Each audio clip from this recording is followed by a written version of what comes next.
No hay alternativa. En tu corazón hay un hueco del tamaño de Dios que solamente Dios puede llenar. Mi amigo, fuera de Cristo todo es absurdo, y lo que es 1000 veces peor, fuera de Cristo solo obtendrás de Dios condenación y juicio por causa de tus pecados.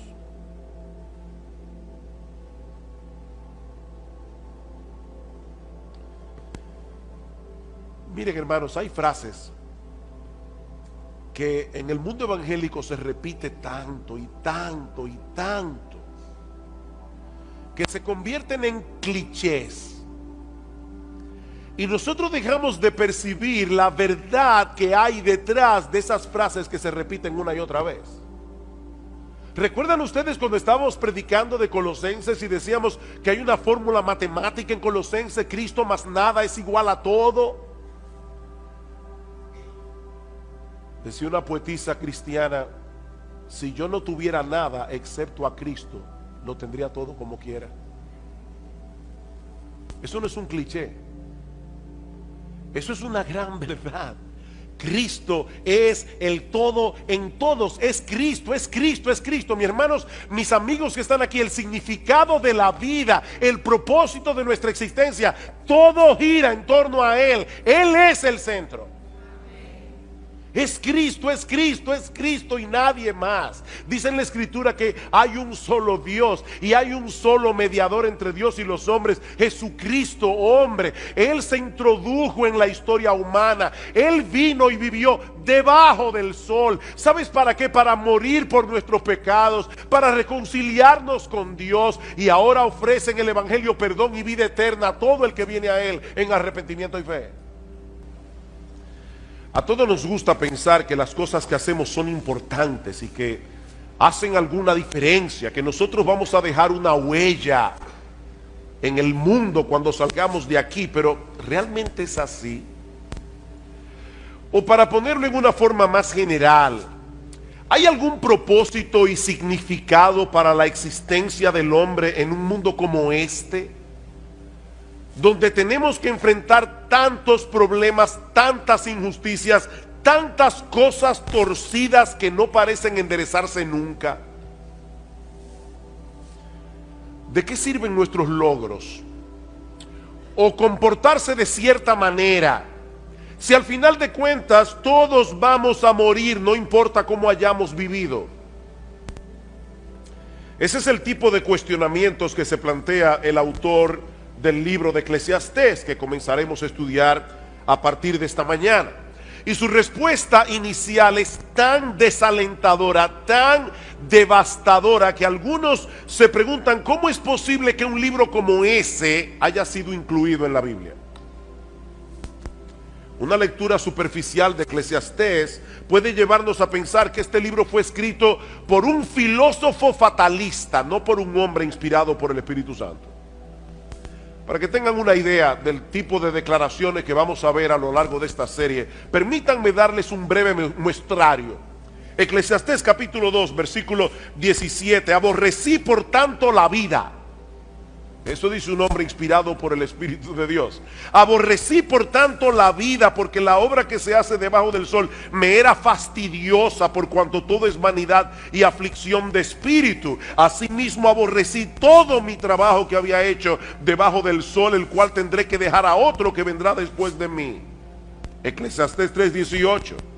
Dije en mi corazón, es así por causa de los hijos de los hombres, para que Dios los pruebe y para que vean que ellos mismos son semejantes a las bestias. Porque lo que le sucede a los hijos de los hombres y lo que le sucede a las bestias, un mismo suceso es. Como mueren los unos, así mueren los otros, y una misma respiración tienen todos. Ni tiene más el hombre que la bestia, porque todo es vanidad.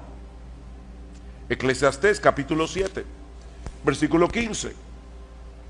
Todo esto he visto en los días de mi vanidad. Justo hay que perece por su justicia. Un justo que perece por su justicia. Y hay impío que por su maldad alarga su vida. No seas demasiado justo. Oigan lo que dice la Biblia. No seas demasiado justo. ni seas sabio con exceso. ¿Por qué habrías de destruirte? No hagas mucho mal, ni seas insensato. ¿Por qué habrás de morir antes de tu tiempo? Y yo no voy a hacer ningún comentario, simplemente estoy leyendo algunos versículos. Capítulo 8, versículo 14. Hay vanidad que se hace sobre la tierra, que hay justos a quienes sucede como si hicieran obras de impíos. Y hay impíos a quienes acontece como si hicieran obras de justo. Digo que esto también es vanidad. Por tanto, alabé yo la alegría que no tiene el hombre bien debajo del sol, sino que coma y bebe y se alegre, y que esto le quede de su trabajo los días de su vida, que Dios le concede debajo del sol. ¿Y qué le parece esta? Se lo voy a leer de la Biblia de las Américas.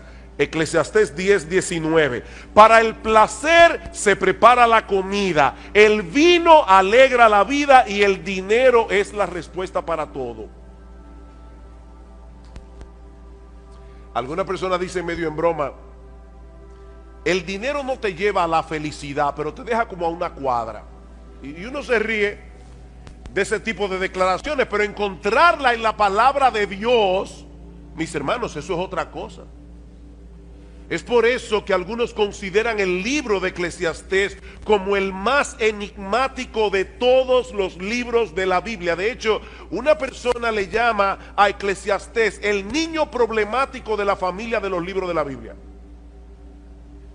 Sin embargo, como espero que nosotros veamos a lo largo de esta serie, este no solo es un libro fascinante, inspirado por el Espíritu de Dios, un libro que nos prepara para recibir el Evangelio de Jesucristo, sino que también es de gran ayuda para que los creyentes tengan una correcta perspectiva de la vida aquí y ahora. Lo que hace el autor de Eclesiastés, como veremos en un momento, es examinar la vida del hombre desde una perspectiva completamente secular, sin tomar en cuenta la existencia de Dios, para entonces mostrarnos que desde ese punto de vista la vida del hombre es completamente absurda. La vida del hombre no tiene ningún sentido.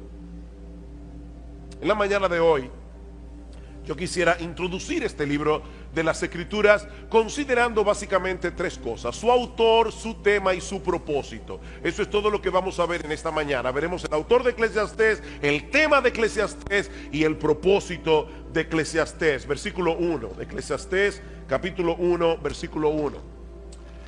Palabras del predicador, hijo de David, rey en Jerusalén. Esta palabra que nuestras versiones de la Biblia traducen como predicador es la palabra hebrea Kohelet, un título que se le daba en aquellos días a un orador oficial que tenía la autoridad para convocar una asamblea y para enseñar a una asamblea. De hecho, la palabra griega para asamblea es la palabra griega eclesia, de donde proviene nuestra palabra iglesia y de donde proviene también el título de este libro, Eclesiastés, o el predicador. Algunos traducen esta palabra como el maestro, otros como el filósofo. Hay otros que prefieren dejarla sin traducción y de llamarle a este individuo simplemente el Kohelet, pero la traducción de nuestras versiones sigue siendo una de las mejores: el predicador. Ahora bien, ¿quién es este predicador que se atribuye la autoría de este libro? Bueno, su nombre no se menciona en ninguna parte de Eclesiastés, pero todo luce indicar que se trata del rey Salomón. En el versículo 1 se refiere a sí mismo como hijo de David, rey de Jerusalén, y más adelante en el versículo 12 nos dice que él fue rey sobre todo Israel. Mis hermanos, ¿quién fue el único hijo de David que pudo reinar sobre toda la nación de Israel? Únicamente Salomón, porque en los días de Roboam, el hijo de Salomón, el reino se dividió en dos. Así que todo luce indicar que este predicador no es otro que el rey Salomón, aparte de que las experiencias que él comparte en el libro encajan perfectamente en lo que nosotros conocemos en la Biblia del rey Salomón. Como ustedes recordarán, Al principio de su reinado, el Señor se le apareció a Salomón y le dijo: pídeme lo que tú quieras. Y Salomón le pidió un corazón entendido para juzgar a tu pueblo y para discernir entre lo bueno y lo malo. Él pudo haber pedido muchas cosas, pero lo que le pidió a Dios fue sabiduría. Y dice en el versículo 10: y agradó delante del Señor, Primera de Reyes 3, que Salomón pidiese esto. Y le dijo Dios: porque has demandado esto y no pediste para ti muchos días, ni pediste para ti riquezas, ni pediste la vida de tus enemigos, he aquí que te he dado corazón sabio y entendido, tanto que no ha habido antes de ti otro como tú, ni después de ti se levantará otro como tú. Y aún también te he dado las cosas que no pediste, riquezas, gloria, de tal manera que entre los reyes no haya ninguno como tú en todos tus días. Y si anduvieres en mis caminos, guardando mis estatutos y mis mandamientos como David tu padre, yo alargaré tus días. Lamentablemente, Salomón no permaneció siendo fiel a Dios. Dice en el primer libro de Reyes, en el capítulo 11, que sus muchas mujeres desviaron su corazón hacia la idolatría. Salomón llegó a tener 300 esposas y 700 concubinas, un harén de 1000 mujeres. Por supuesto, la idolatría tiene consecuencias. Y la vida de Salomón se volvió un total desastre. Y aunque nosotros no tenemos constancia de que Salomón se haya arrepentido y haya vuelto a los caminos del Señor, el libro de Eclesiastés parece ser su testimonio de arrepentimiento. Al final de su vida, Salomón quiso compartir las lecciones que aprendió de mala manera durante su tiempo de apostasía. ¿Y cuál es el tema de este libro? Versículos 2 y 3. Vanidad de vanidades, dijo el predicador, vanidad de vanidades, todo es vanidad. ¿Qué provecho tiene el hombre de todo su trabajo con que se afana debajo del sol? Y hermanos, esta es una frase clave que se repite 29 veces en todo el libro. Lo que Salomón quiere hacernos ver es que si la existencia humana se limita al aquí, al ahora, si no tomamos en cuenta lo que ocurre del otro lado del sol, cuando partamos de este mundo a la presencia del Señor, entonces nada de esta vida tiene sentido. Vanidad de vanidades, vanidad de vanidades, todo es vanidad. La Nueva Versión Internacional traduce esta frase: lo más absurdo de lo absurdo, lo más absurdo de lo absurdo, todo es absurdo. Y aún otro lo traduce: frustración de frustraciones, todo es frustración. La palabra vanidad también se repite una y otra vez en el libro de Eclesiastés, 38 veces en total, y se refiere a algo que no tiene sustancia, algo inútil, algo sin valor. Mi amigo, si tú dejas a Dios y a la eternidad fuera de la ecuación, lo que te queda es una vida vacía, sin propósito y sumamente frustrante. Salomón parece estar sacando balance aquí, al final de su vida, de todas las cosas que él tuvo la oportunidad de experimentar, cuando Dios dejó de ser relevante para él, y el resultado final fue menos que nada. Vanidad de vanidades. Los judíos empleaban ese tipo de expresiones cuando querían enfatizar una idea, como cuando nosotros decimos Rey de Reyes. Él es el Rey que está por encima de todos los reyes, o Cantar de los Cantares. Es el cantar más extraordinario, es el cantar que está por encima de todos los cantares. Bueno, lo que Salomón nos está diciendo aquí es que no hay una cosa más vana que una vida sin Dios. Eso es lo más vano, ya más vano no se puede ser. Esa es la vanidad de las vanidades. Y lo repite 2 veces: vanidad de vanidades, vanidad de vanidades. Y por si todavía alguien no entendió la fortaleza de su idea, concluye diciendo: todo es vanidad. Todo es vanidad. Eso sería la existencia humana si todo lo que tuviéramos fuera esta vida. Venimos de la nada, somos el producto de un accidente sin propósito, nos dirigimos inevitablemente a convertirnos otra vez en nada. Y entre una nada y otra nada, nosotros tenemos que estar viviendo en este mundo lleno de dificultades, lleno de problemas, donde los momentos de felicidad son muy escasos y muy transitorios. Por eso alguien decía que antes de preguntar si hay vida después de la vida, habría que preguntar si hay vida ahora. No después de la vida, es si hay vida ahora.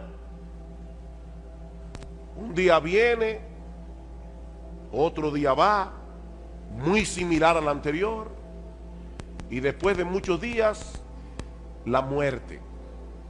La pregunta es, ¿para qué afanarse tanto? Si al final de cuentas todos terminamos con las manos vacías.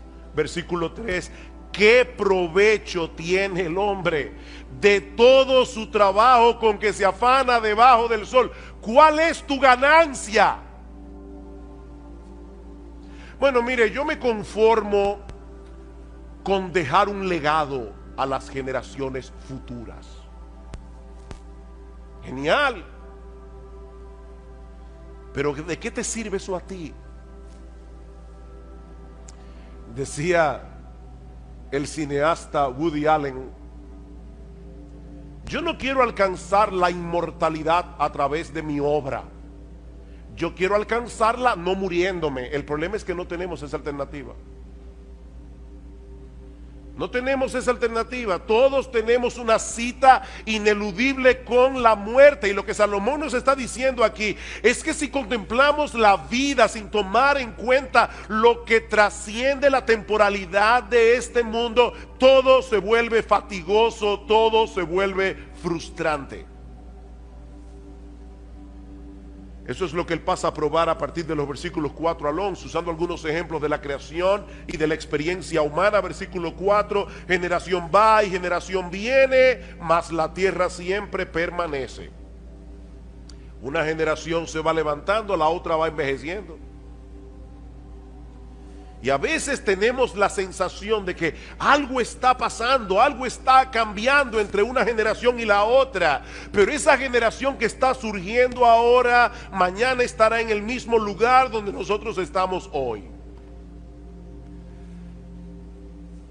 Cuando yo contaba la historia de la iglesia nuestra, de esta iglesia, siempre decía que nosotros comenzamos un grupito de 12 jóvenes y 3 señoras mayores. Hasta que un día mi esposa me dijo: mi amor, ¿tú te has puesto a pensar que las famosas 3 señoras mayores tienen menos edad que la que tú tienes ahora? Tenían en aquel momento, cuando comenzó la iglesia, menos edad que la que yo tengo ahora. Yo seguía llamándole a una persona mayor, de 40 y pico de años. Claro, yo tenía 22. Y los que se levantarán después de nosotros repetirán el mismo ciclo otra vez. No porque la historia humana sea cíclica, como dicen algunos, sino porque en el fondo el hombre sigue siendo el mismo. Ahora tenemos computadoras, tenemos internet, tenemos muchísimas cosas, pero el hombre sigue siendo el mismo. Escuchen este comentario. Los muchachos de ahora aman el lujo, se comportan de una forma inapropiada, desacatan la autoridad y no muestran respeto hacia los que son mayores que ellos. ¿Verdad que parece una declaración muy actual? Eso lo dijo Sócrates en el siglo V antes de Cristo. ¿Y qué le parece esta de Pedro el Ermitaño? Pedro el Ermitaño nació en el 1050, murió en el 1115. Los jóvenes de hoy solo piensan en sí mismos, no tienen ninguna reverencia hacia sus padres, o los ancianos se impacientan ante toda la restricción y hablan como si lo supieran todo.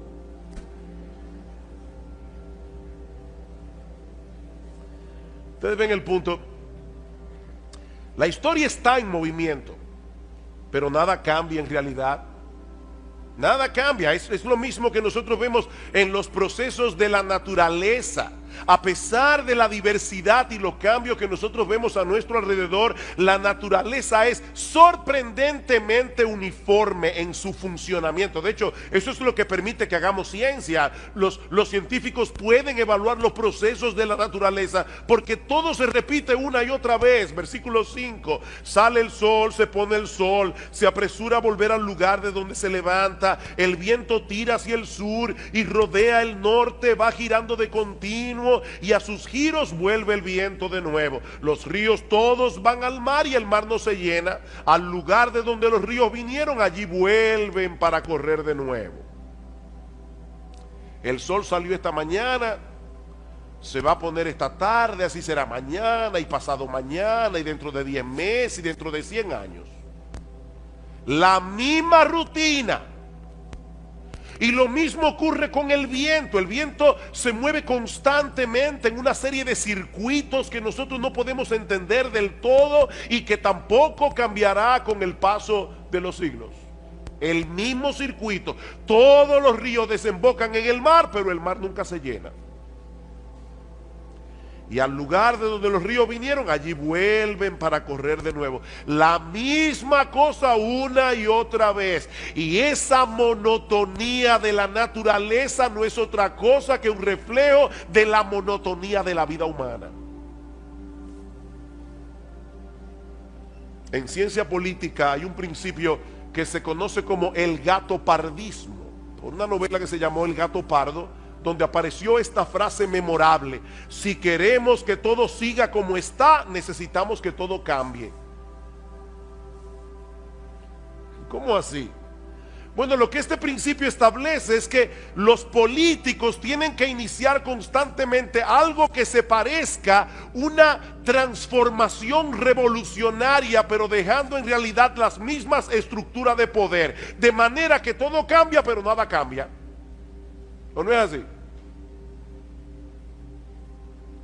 Eso es el gatopardismo. Todo cambia, pero nada cambia. Eso es básicamente lo que Salomón nos está diciendo en Eclesiastés. Lo que nosotros vemos en los procesos naturales es lo mismo que ocurre en la experiencia del hombre. Versículo 8: todas las cosas son fatigosas más de lo que el hombre puede expresar. Nunca se sacia el ojo de ver ni el oído de oír. Eso fue cierto en los días de Salomón, lo es en el día de hoy. En la historia de la civilización, el hombre nunca había tenido a su alcance tantas posibilidades de ver y oír cosas diferentes.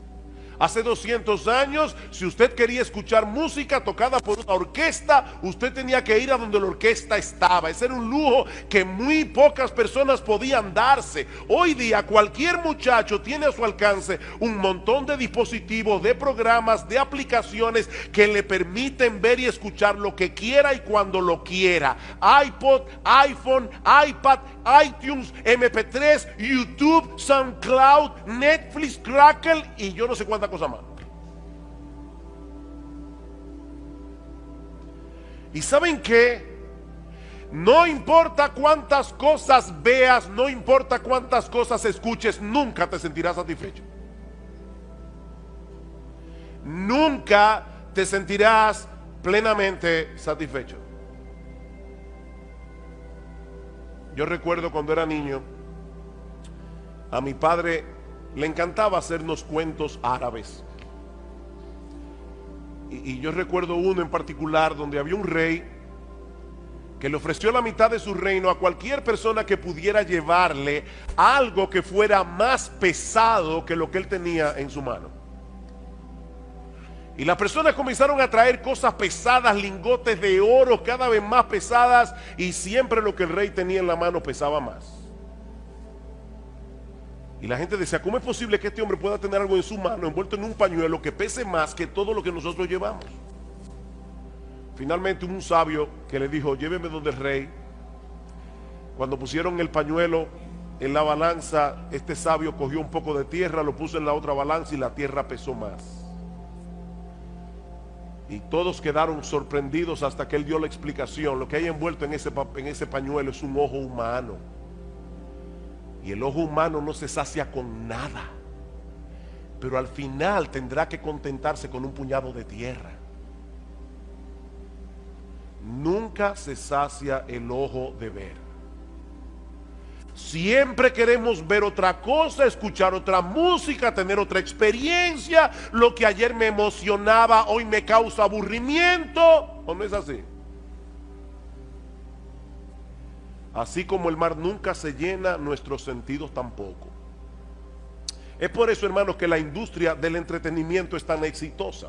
Nosotros queremos algo nuevo, algo que nos libere de ese ciclo interminable de insatisfacción y de hastío. El problema es que todo lo que el mundo ofrece debajo del sol nos deja exactamente en el mismo punto de partida.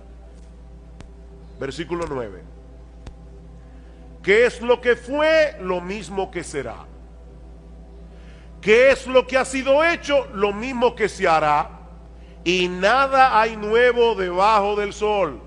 ¿Hay algo de lo que se puede decir, he aquí esto es nuevo? No, ya fue en los siglos que nos han precedido.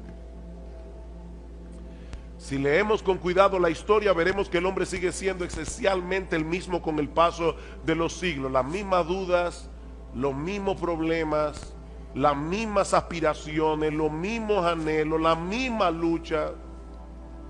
Lo que parece novedoso no es más que un pasado que ya se olvidó. Decía el periodista Malcolm Muggeridge, todas las nuevas noticias son viejas noticias ocurriendo a nuevas personas. ¿Escucharon eso? Todas las nuevas noticias son las viejas noticias ocurriéndole a nuevas personas. Versículo 11. No hay memoria de lo que precedió, ni tampoco de lo que sucederá. Habrá memoria en los que serán después. En otras palabras, la gente suele de sufrir de amnesia histórica. La gente suele sufrir de amnesia histórica.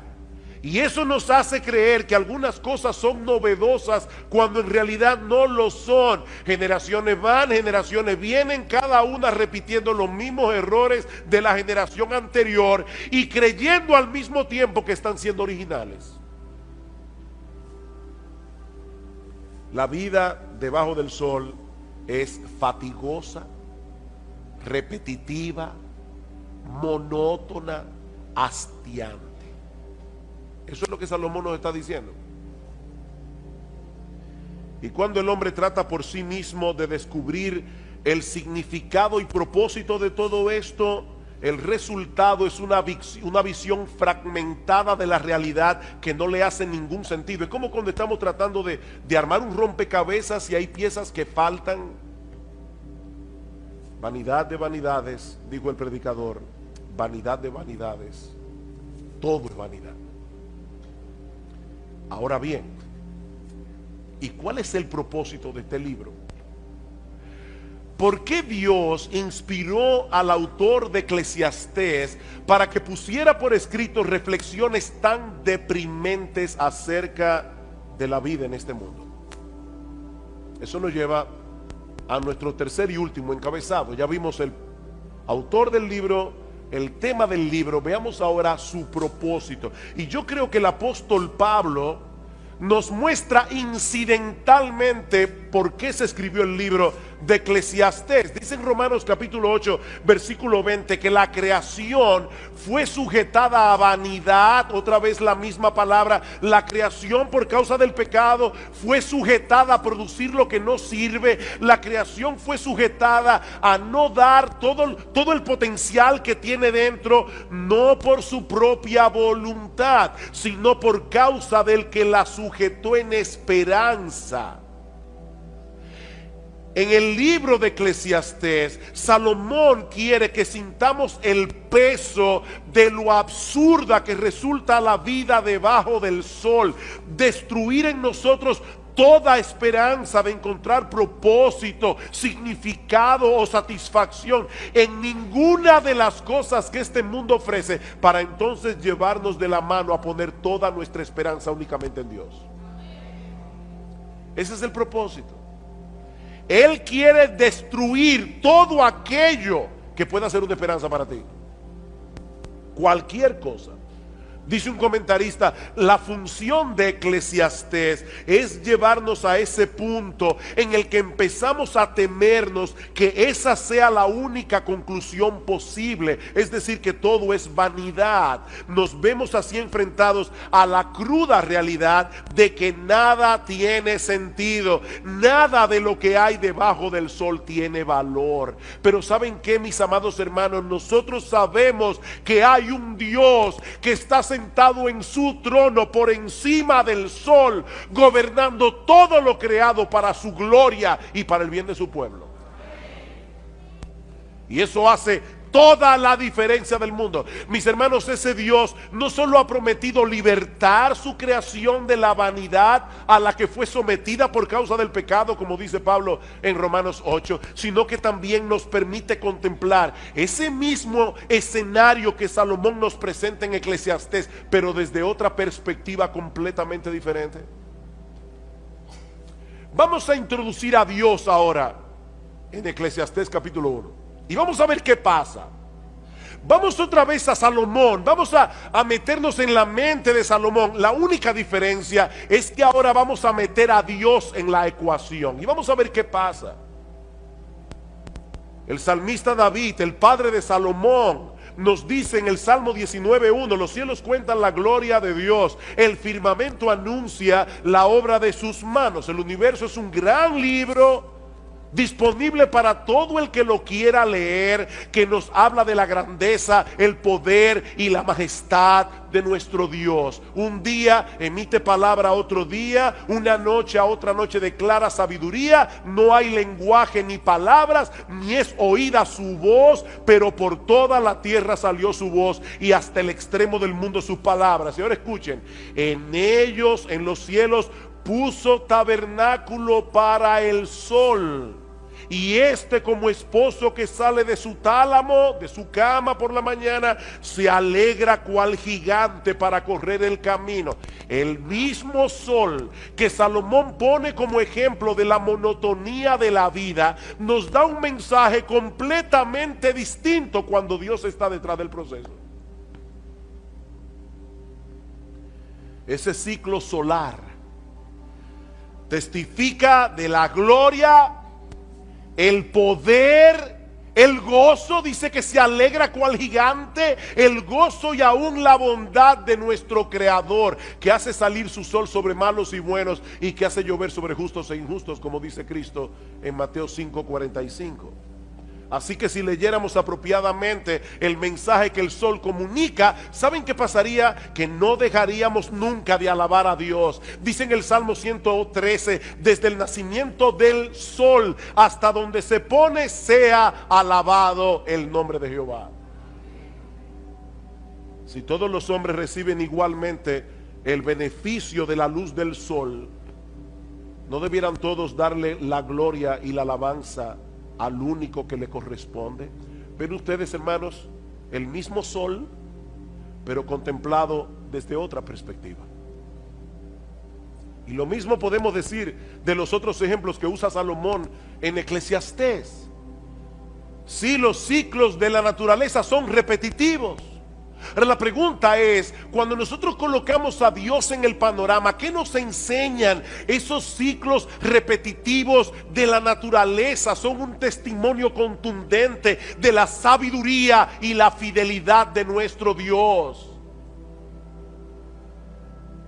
Dice en el Salmo 104:10: tú eres el que envía las fuentes por los arroyos, van entre los montes, dan de beber a todas las bestias del campo, mitigan su sed los asnos monteses, a sus orillas habitan las aves de los cielos, cantan entre las ramas, él riega los montes desde sus aposentos, del fruto de sus obras se sacia la tierra. Nosotros le llamamos a esto las leyes de la naturaleza. Esa es una expresión que nosotros usamos simplemente para tratar de dar a entender cómo es que Dios opera, porque es Dios el que mantiene la naturaleza funcionando. Él es el que envía la lluvia. Si Dios no quiere, mañana no sale el sol, porque Él es Dios. Y ya lo detuvo en Gabaón, Él puede hacerlo otra vez. Pero es Dios, nuestro buen Dios, el que está cuidando la tierra. Es Dios el que está detrás de todos esos ciclos repetitivos. Así que, mis hermanos, si nosotros vemos la naturaleza y no vemos a Dios, el mensaje que la naturaleza nos comunica es totalmente desalentador. Pero de repente introducimos a Dios en la ecuación y todo cambia drásticamente. De repente todo tiene sentido. Salomón nos dice en Eclesiastés 1:8 que el ojo nunca se sacia de ver ni el oído de oír. Pero alguien dijo muy sabiamente: el ojo no se satisface hasta que no ve la mano de Dios, y el oído no se satisface hasta que no escucha su voz. Mis ovejas oyen mi voz, dice el Señor en Juan 10:27, y yo las conozco y me siguen, y yo les doy vida eterna, y no perecerán jamás, ni nadie las arrebatará de mi mano. Yo soy el pan de vida. El que a mí viene nunca tendrá hambre, y el que en mí cree no tendrá sed jamás. Ustedes se dan cuenta, hermanos, del contraste tan marcado que hay entre Eclesiastés y el Evangelio.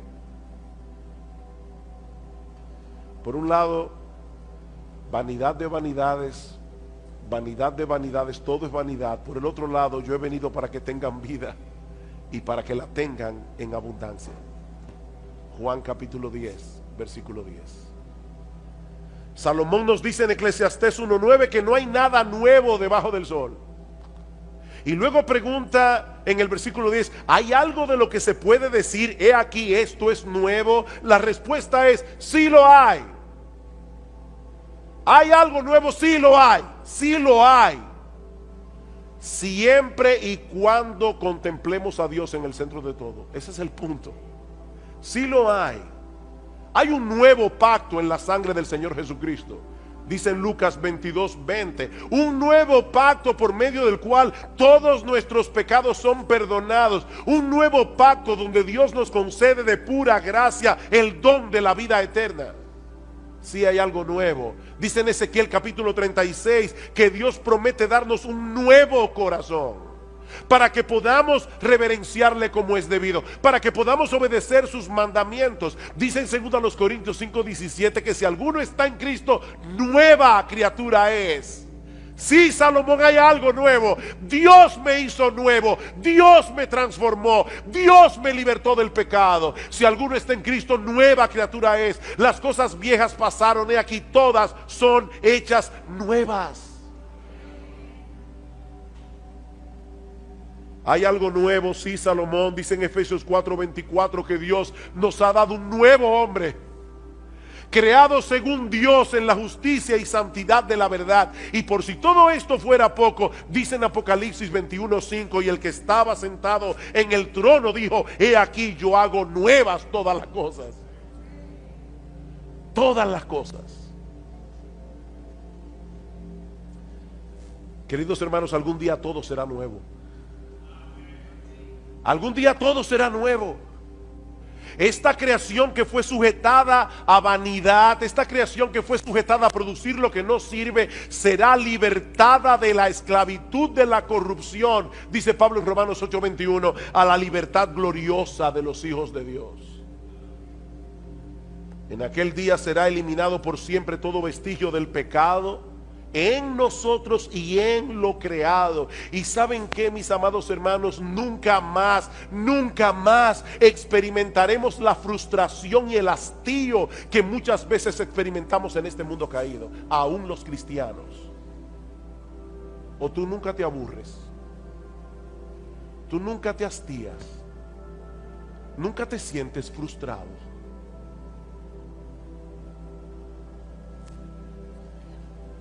Mi hermano, déjame hacerte una pregunta.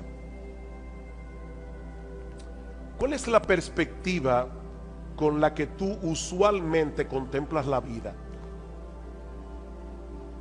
¿Te colocas en la posición de aquellos que viven sin esperanza y sin Dios en el mundo? A veces yo escucho a los creyentes con tantas quejas, que uno se pregunta: ¿dónde está Dios? ¿Dónde está Dios? ¿Cuál es tu perspectiva de la vida, mi hermano? ¿Eres tú de aquellos que aún siendo cristiano, redimido por la sangre del Cordero, contemplan la vida desde la perspectiva de aquellos que viven sin esperanza y sin Dios? ¿O te levantas por encima de lo que tus ojos ven debajo del sol para contemplar todas las cosas a través de la presencia omnipresente de Dios en el mundo? Miren, hermanos, no hay que ser un incrédulo para perder de vista a Dios. De hecho, en la época de Salomón el ateísmo no se conocía. Eso era algo extraño. Salomón no está diciendo que vamos a contemplar la vida desde el punto de vista del ateo. Basta simplemente con que tú creas en Dios, pero no lo tomes en cuenta.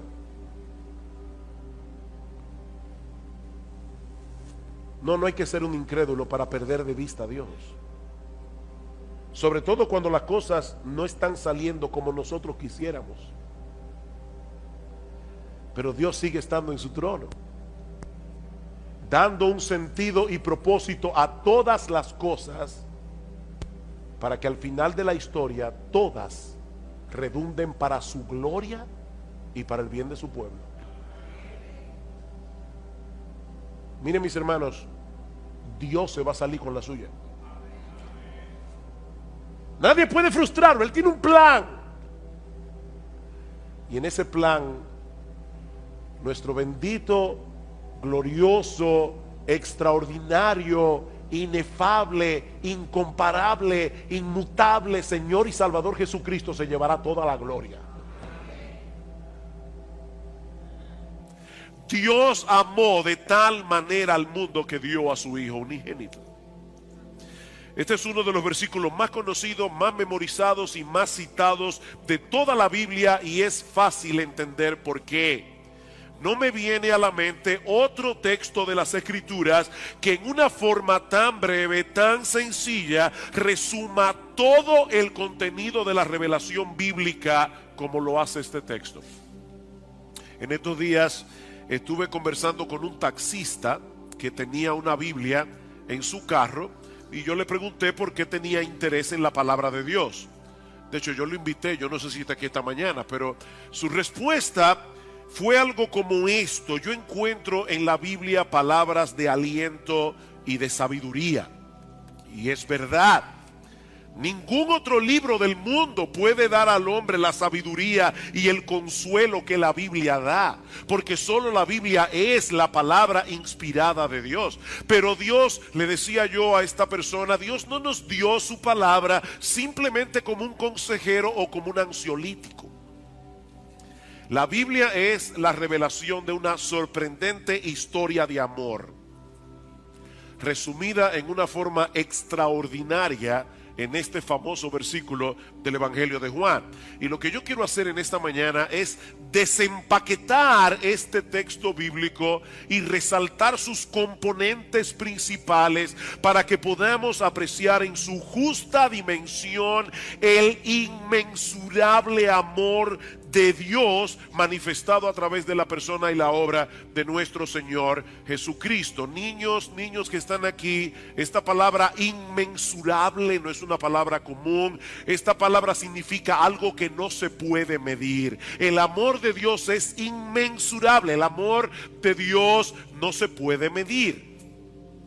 Y lo primero que Juan nos muestra en este texto, para que podamos ver cuán grande es el amor de Dios, ¿cuál es el objeto de ese amor? Porque de tal manera amó Dios al mundo. Dios amó al mundo. Ahora, muchas personas leen esta declaración como si Juan estuviera diciendo que el amor de Dios es tan grande que abarca a todos y cada uno de los seres humanos que han vivido, viven y vivirán en este mundo.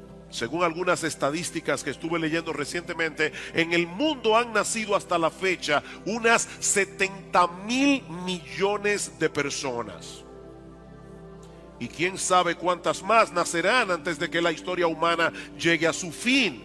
Pero el amor de Dios es Tan grande, nos dicen algunos, que Él envió a su Hijo a morir por todas y cada una de esas 70,000 millones de personas. Así de grande es el amor de Dios.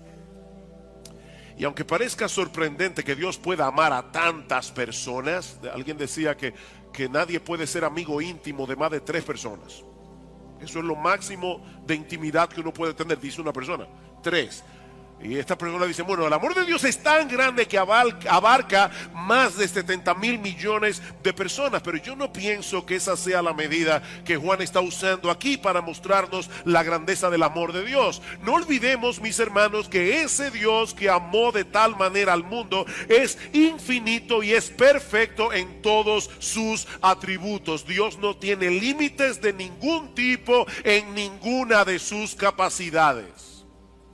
Dice el profeta Isaías, y hablando obviamente en un lenguaje figurado, que toda el agua de todos los océanos cabe en el hueco de la mano de Dios.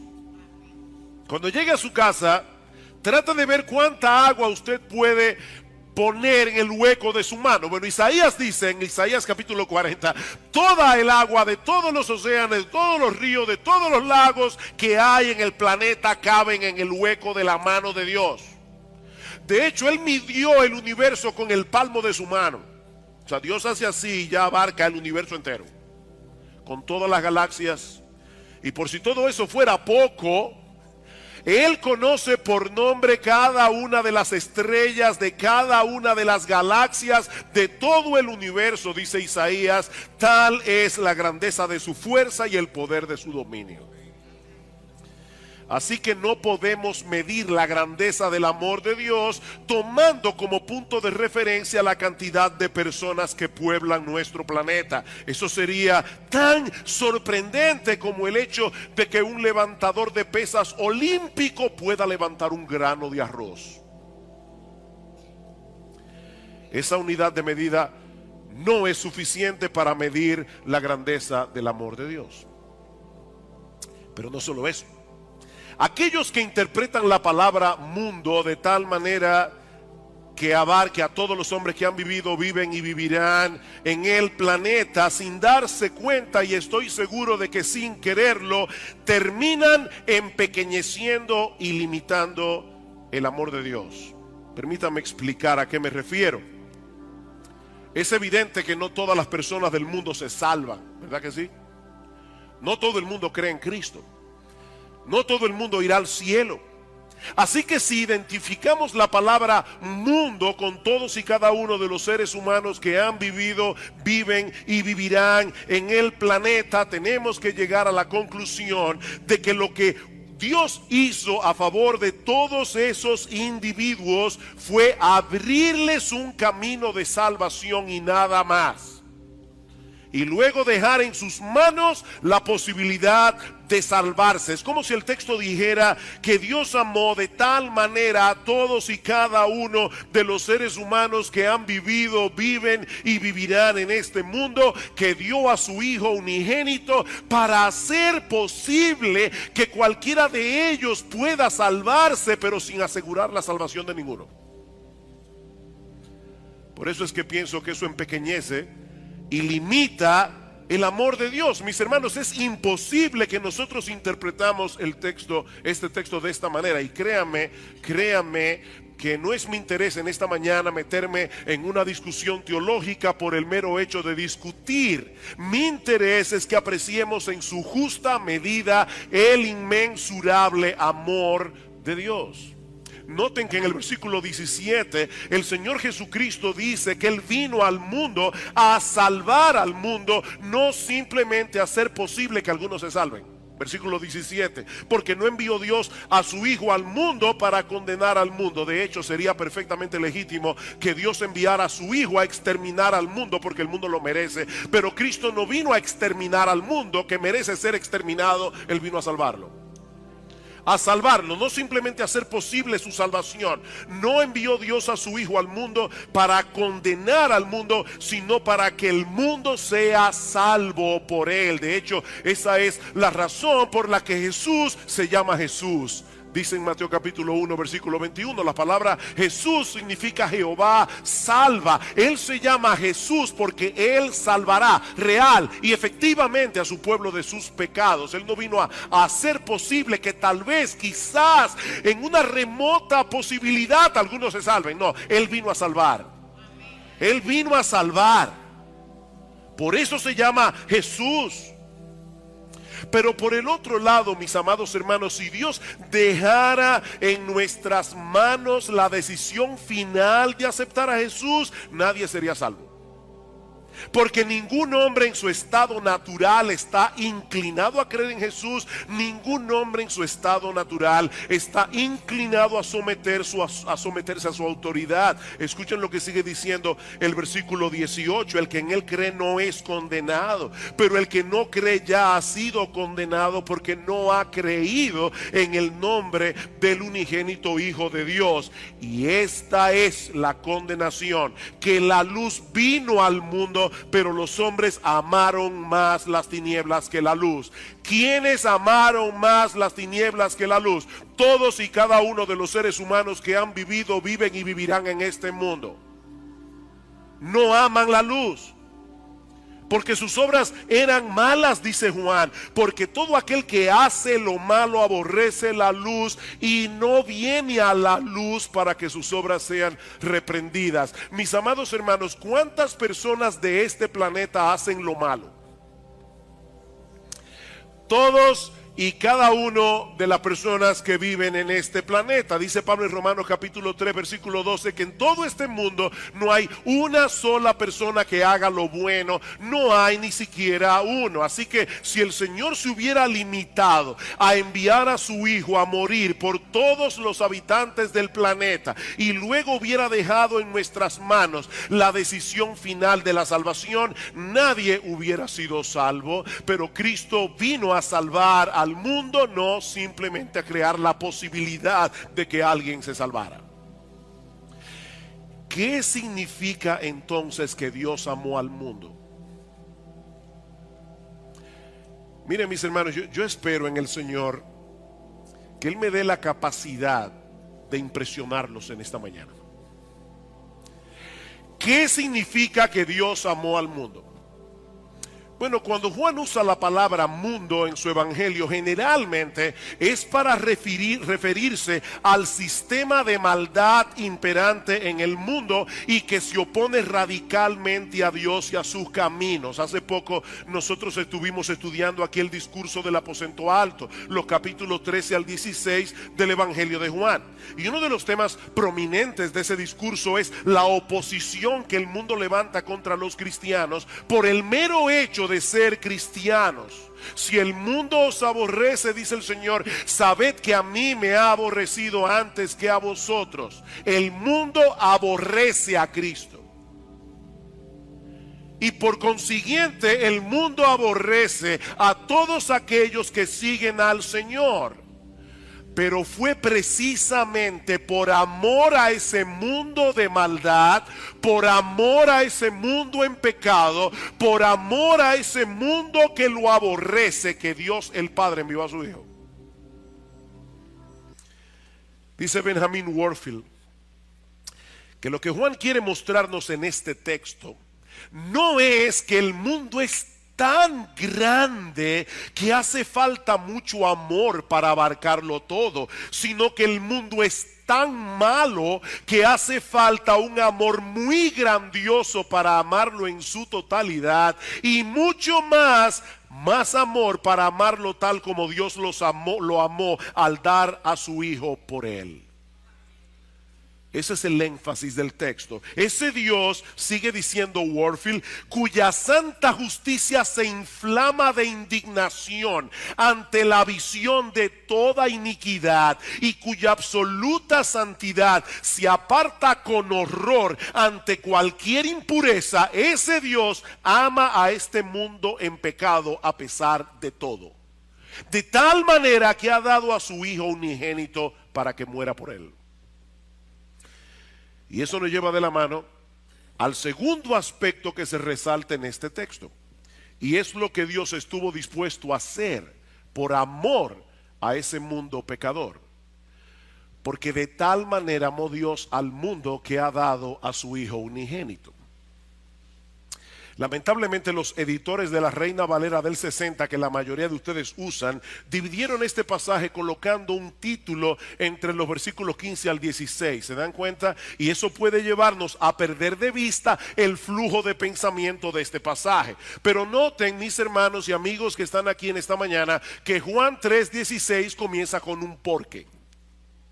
Un porque de tal manera. Lo que quiere decir que Juan 3:16 está conectado con el diálogo de Jesús con Nicodemo que se relata en los versículos anteriores y sobre todo con los versículos 14 y 15. Nosotros veíamos la semana pasada que el Señor está haciendo alusión en esos versículos a un episodio muy conocido en la historia de Israel para ilustrarle a Nicodemo la naturaleza de su misión en el mundo. En un momento en que los israelitas habían pecado gravemente contra Dios, camino a la tierra de Canaán, fueron castigados por medio de serpientes venenosas que mordían al pueblo. Los israelitas reconocen su pecado y le piden a Moisés que interceda por ellos. Y como respuesta a su oración, Dios le ordena hacer una serpiente de bronce, para que todo aquel que mirare a la serpiente después de ser mordido fuera librado de los efectos mortales del veneno. Y ahora el Señor le dice a Nicodemo que esa serpiente de bronce levantada por Moisés en el desierto no era más que un símbolo de su propia muerte en la cruz del Calvario. Versículo 14. Y como Moisés levantó la serpiente en el desierto, así es necesario que el Hijo del Hombre sea levantado en la cruz, para que todo aquel que en él cree no se pierda, mas tenga vida eterna. Eso es lo que se supone que celebramos en la Navidad.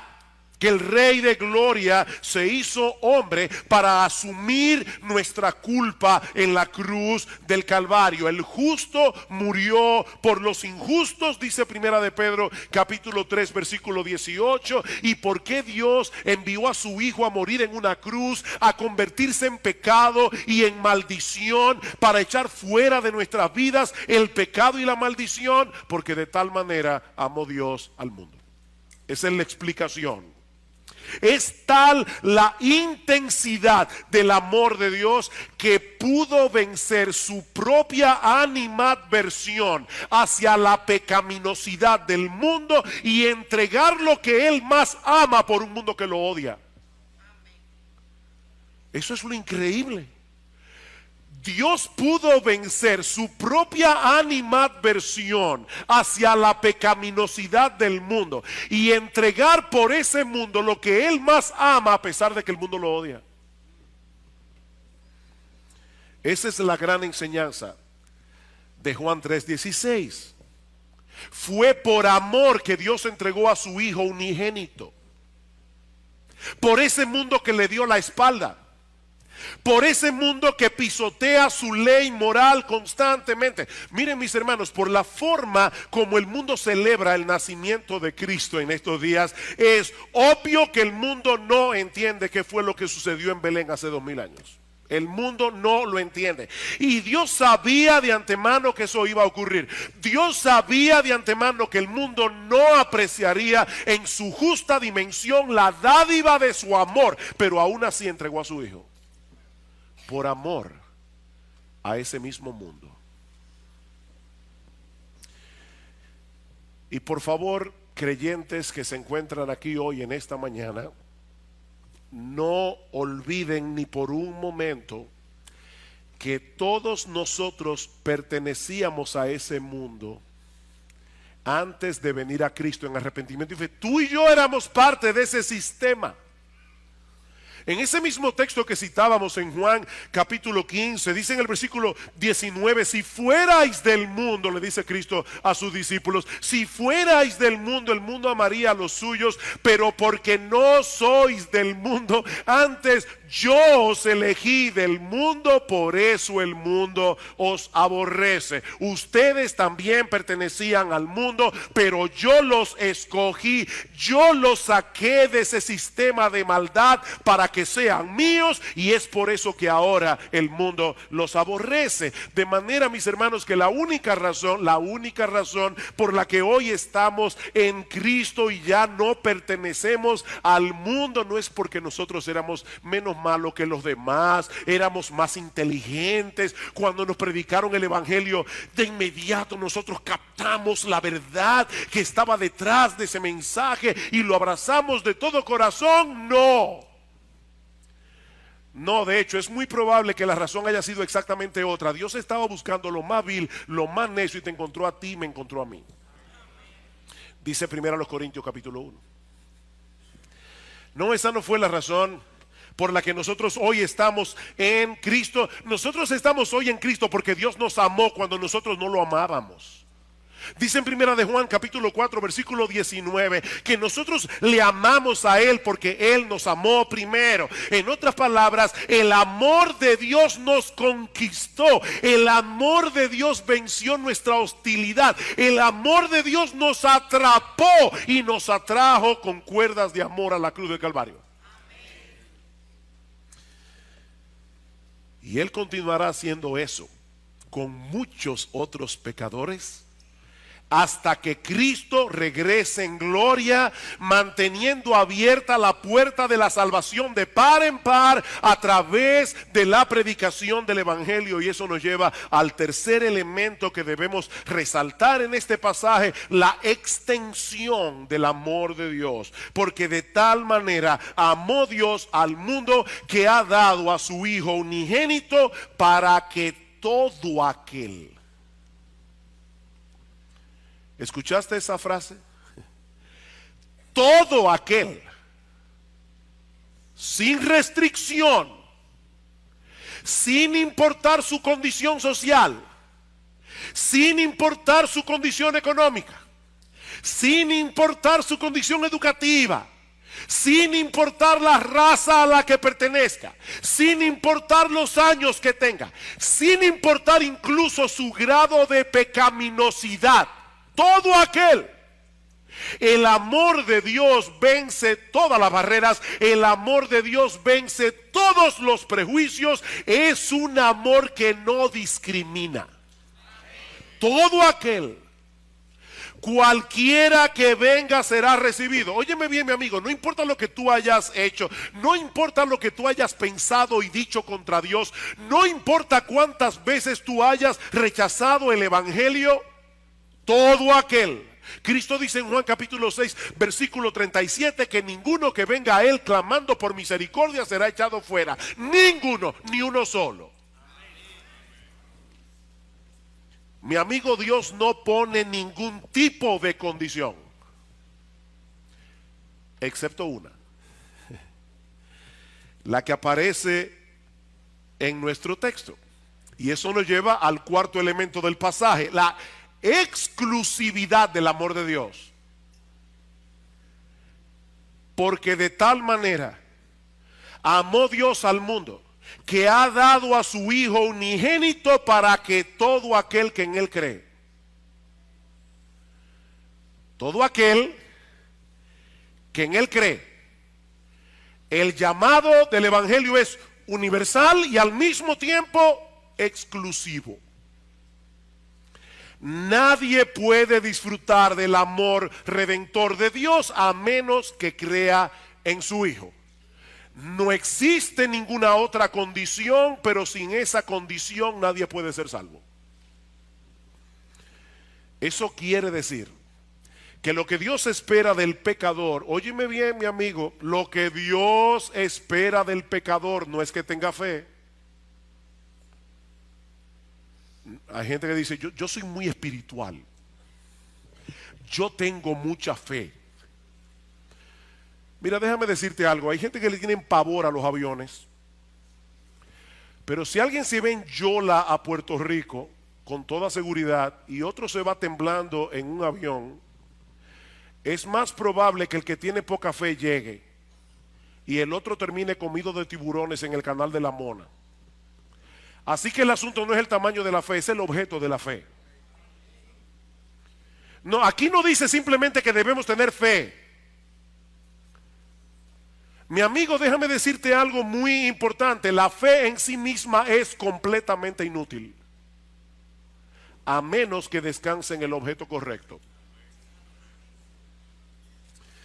En los años 60, Elvis Presley popularizó una canción titulada en inglés I Believe, yo creo.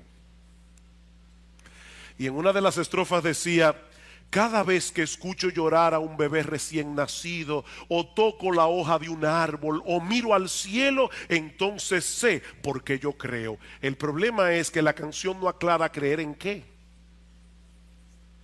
o creer en quién. Pero el llamado que encontramos en este pasaje es muy puntual, es muy claro. Todo aquel que cree en el Hijo unigénito de Dios. Versículo 14 otra vez: como Moisés levantó la serpiente en el desierto, así es necesario que el Hijo del Hombre sea levantado, para que todo aquel que en Él cree, no se pierda, mas tenga vida eterna. Porque de tal manera amó Dios al mundo, que ha dado a su Hijo unigénito, para que todo aquel que en Él cree no se pierda, mas tenga vida eterna. Porque no envió Dios a su Hijo al mundo para condenar al mundo, sino para que el mundo sea salvo por Él. El que en Él cree no es condenado, pero el que no cree en Él ya ha sido condenado, porque no ha creído en el unigénito, en el Hijo unigénito de Dios. ¿Sabes lo que eso significa, mi amigo? Que si tú estás confiando en Cristo y en tu iglesia, en Cristo y en tu religión, tú no crees en Cristo. Lo que eso significa es que si tú estás confiando en Cristo y en tus buenas obras, en Cristo y en tu obediencia a los mandamientos, tú no crees en Cristo. Si tú estás confiando en que vas a llegar al cielo a través de Cristo y de María, a través de Cristo y de los santos, mi amigo, tú no crees en Cristo. Creer en Cristo, y esto es importante subrayarlo, creer en Cristo es creer en Cristo y en nadie más. Ni en ti, ni en tu iglesia, ni en tu religión, ni en tu decencia, ni en nadie más. Es creer en Cristo y solo en Cristo. Decía Gresham Machen, un gran teólogo de finales del siglo XIX, principios del siglo XX, él decía que algunas personas creen que van a llegar al cielo como aquellos que cruzan un lago o un río en un bote de remos. Si usas únicamente el remo de la fe, ¿qué va a pasar?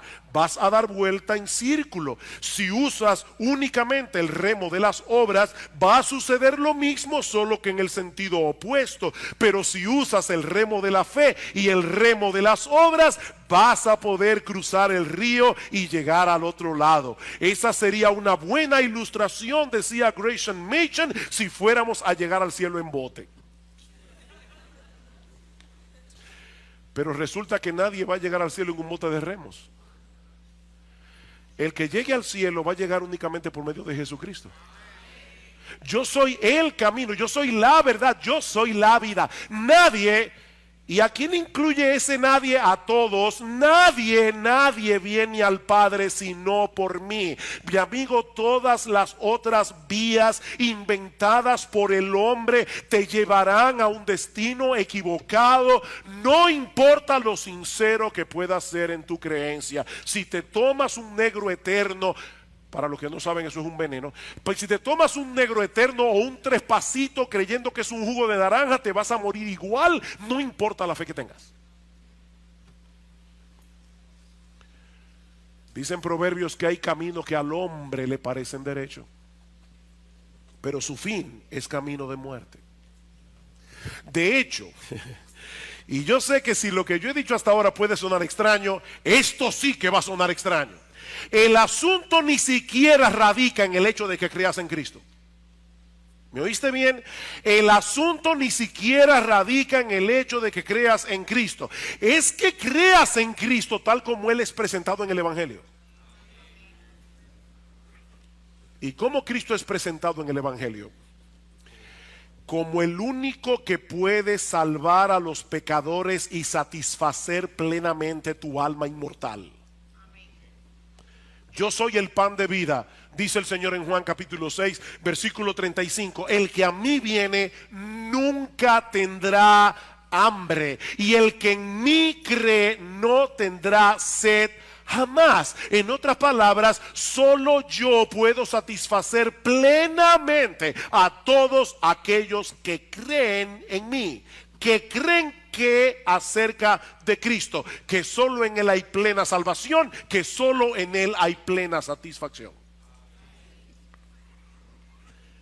Así que no tiene sentido que alguien diga creer en Cristo, y mucha gente dice creer en Cristo. No tiene sentido que alguien diga creer en Cristo si al mismo tiempo no ve a Cristo como un tesoro de incalculable valor por el que vale la pena perderlo todo. Si tú no ves a Cristo de esa manera, tú no crees en Cristo. Los que creen en Cristo son personas que ven a Cristo como un tesoro de incalculable valor por el cual vale la pena perderlo todo. Es así como el Señor describe la conversión en Juan capítulo 13, versículo 44. El reino de los cielos es semejante a un tesoro escondido en un campo, el cual un hombre halla, lo esconde de nuevo y gozoso por ello va y vende todo lo que tiene y compra aquel campo. Él encontró un tesoro, Cristo. Él esconde el tesoro y va donde el dueño y le dice: ¿cuánto tengo que darte por el campo? Mira, no vas a poder comprármelo porque tienes que darme tu vida entera. No hay problema, eso es una ganga. Para obtener a Cristo no hay ningún problema. Dice, también el reino de los cielos es semejante a un mercader que busca buenas perlas, que habiendo hallado una perla preciosa, fue y vendió todo lo que tenía y la compró. A veces uno le está predicando el evangelio a las personas y dicen: ¿y qué yo tengo que dejar para ser cristiano? Mire, cuando alguien le haga esa pregunta, sígale predicando, porque él no ha entendido. Él no ha entendido. Uno de los grandes problemas de muchos púlpitos en el día de hoy es que llevan a las personas a hacer una decisión por Cristo, pero presentándolo como una especie de póliza de seguro. Vas a tener una vida feliz, una vida exitosa, tu matrimonio será pleno, tus hijos serán obedientes, siempre tendrás salud, y para colmo, cuando mueras vas al cielo.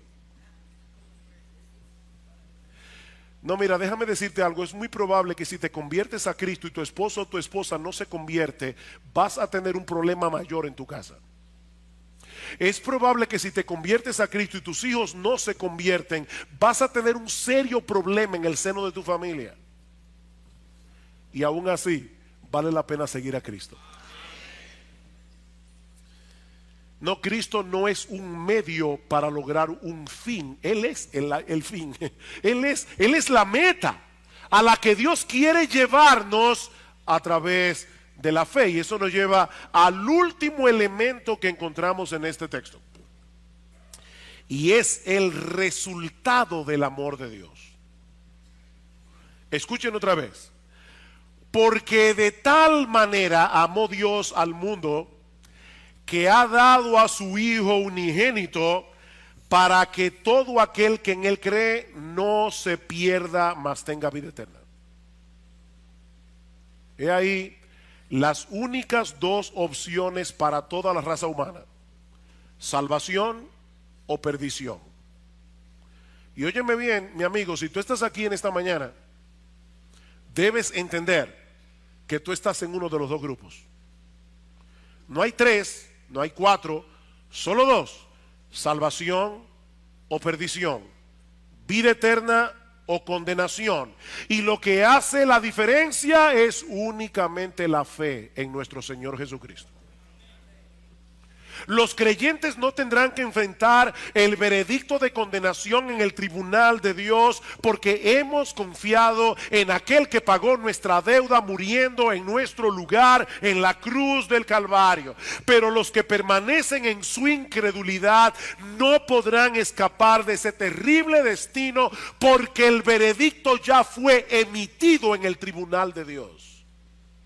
El que en él cree no es condenado, pero el que no cree ya ha sido condenado, porque no ha creído en el nombre del unigénito Hijo de Dios. De hecho, eso es lo que el Señor repite otra vez en el versículo 36. El que cree en el Hijo tiene vida eterna, pero el que rehúsa creer en el Hijo no verá la vida, sino que la ira de Dios está sobre él.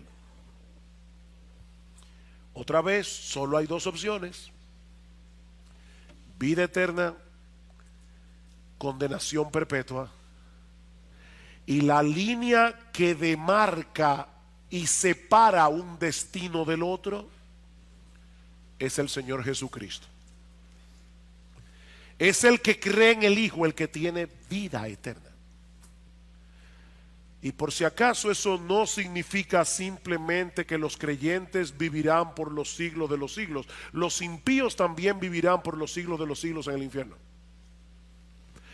No, la vida eterna no es una vida que no se acaba nunca. Hay personas que ven la vida eterna como una especie de antibiótico espiritual que nos libra de la muerte. No, lo que ese término vida eterna significa es que los que creen en Jesús vivirán en una deleitosa comunión con el Padre y con el Hijo por los siglos de los siglos.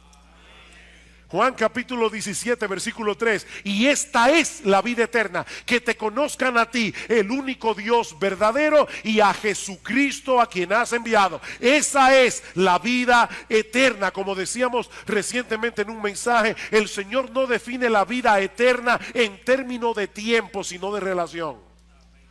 De hecho, Juan capítulo 1, versículo 1: en el principio era el verbo era con Dios, el verbo era Dios, todas las cosas por Él fueron hechas, y sin Él nada de lo que ha sido hecho fue hecho. En Él estaba la vida, y la vida era la luz de los hombres. ¿Qué es la vida? El Espíritu Santo trae su luz, abre nuestros ojos y nos hace ver lo hermoso, maravilloso, extraordinario que es nuestro Señor Jesucristo. La vida eterna es tener comunión con Él. Por eso alguien decía: el cielo es el cielo porque Cristo va a estar allí. Y aún el infierno sería el cielo si Cristo estuviera allí. El cielo es el cielo porque Cristo estará allí. Todo aquel que cree en Jesús como un Salvador todo suficiente recibirá por medio de la fe el perdón de todos sus pecados y el don de la vida eterna, que no es otra cosa que una deleitosa y perpetua comunión con Él. Y eso es lo que el mundo está supuesto a celebrar el próximo 25 de diciembre. El inmensurable amor de Dios mostrado a través de la persona y la obra de nuestro Señor Jesucristo a favor de una raza de gente pecadora que lo aborrece, para que todo aquel que deposita su fe en Jesús reciba el perdón de todos sus pecados y el don de la vida eterna. Y ahora yo te pregunto, ¿cuál será tu respuesta en esta mañana al incomprensible, sorprendente, maravilloso, extraordinario amor de Dios en Cristo? Mire, déjenme decirles algo: el amor de Dios es un misterio. El amor de Dios es un misterio. Nosotros no podemos entender ¿cómo es que dentro de sí mismo Dios puede vencer su propia animadversión hacia un mundo pecador y entregar lo que Él más ama por amor a una humanidad caída que es totalmente contraria a lo que es atractivo a sus ojos? Yo no entiendo el amor de Dios. ¿Cómo es que Dios puede amar a un mundo que al mismo tiempo le causa repulsión? Y por amor a ese mundo que le causa repulsión por causa de su pecado, Él entregó lo que Él más ama. Yo creo que el apóstol Pablo captó perfectamente este dilema en el capítulo 5 de su carta a los Romanos, Porque Cristo, cuando aún éramos débiles, a su tiempo murió por los impíos. ¿Oíste bien? Cristo murió por los impíos. Ciertamente apenas morirá alguno por un justo. Con todo pudiera ser que alguno osara morir por el bueno. Y Pablo acaba de decir en el capítulo 3 que no hay nadie bueno. Es una hipérbole que Pablo está usando aquí. Mas Dios muestra su amor para con nosotros en que siendo aún pecadores, Cristo murió por nosotros. Cristo vino al mundo a morir en una cruz, a hacerse pecado, a hacerse maldición, a ser abofeteado, crucificado, escupido, coronado de espinas por el mundo que Él mismo creó, por el mundo que Él sostiene. Cristo vino a hacer todo eso a favor de un montón de personas débiles, impías y pecadoras, para que todo aquel que en Él cree no se pierda, mas tenga vida eterna. Y yo vuelvo y te pregunto, ¿cuál será tu respuesta en esta mañana al amor de Dios?